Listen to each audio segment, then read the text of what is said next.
It's been an eventful few days for the nation of South Africa at COP27, having officially handed over its Just Transition Investment Plan to the International Partners Group. The country has also secured concessional loans from France and Germany valued at around 10.7 billion rand.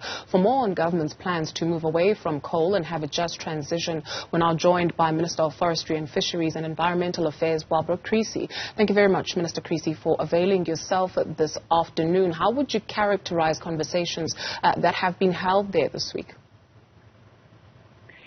Greetings to you and to all your viewers. Well, as you said in your introduction, on Monday, President Ramaphosa handed over South Africa's Just Energy Transition Investment Plan.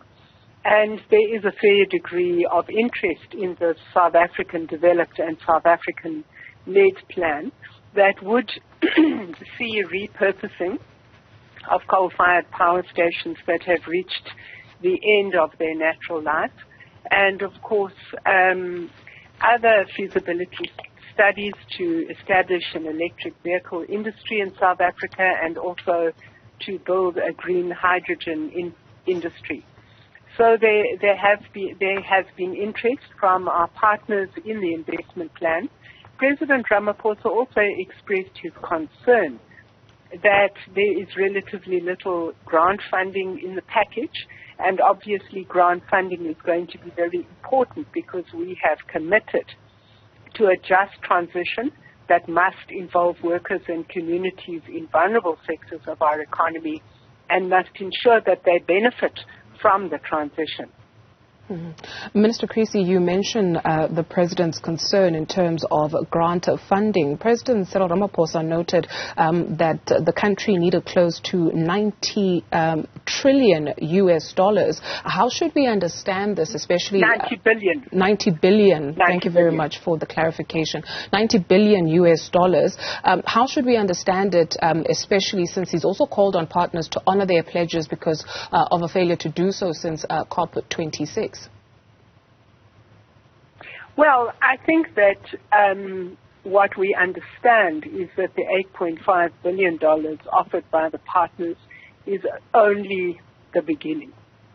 And clearly, we are, now that we have finished the investment plan and sent a strong signal on the direction in which we would want to be moving as a country, we are interested in attracting other partners to support the plan. But as President Ramaphosa has underlined, while some aspects of the plan would have a revenue stream and could therefore support private sector investment and repayment of private sector investment, there are aspects of the plan that do require grant financing, and those particularly would relate to the questions of reskilling and upskilling workers so that they can take advantage of opportunities in new industries.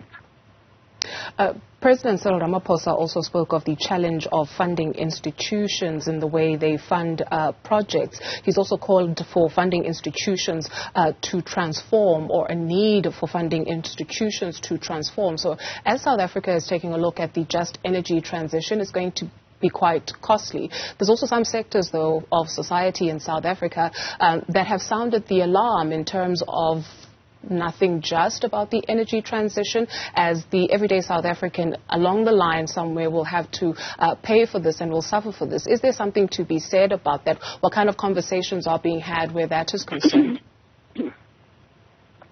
Well, I think that the question of climate justice is fundamental to this issue. Justice between the North and the South, justice for workers and communities in vulnerable industries, and justice for South African. Minister Creecy, unfortunately, our line and our connection to you is not the strongest. So we do apologize to our viewers and to you.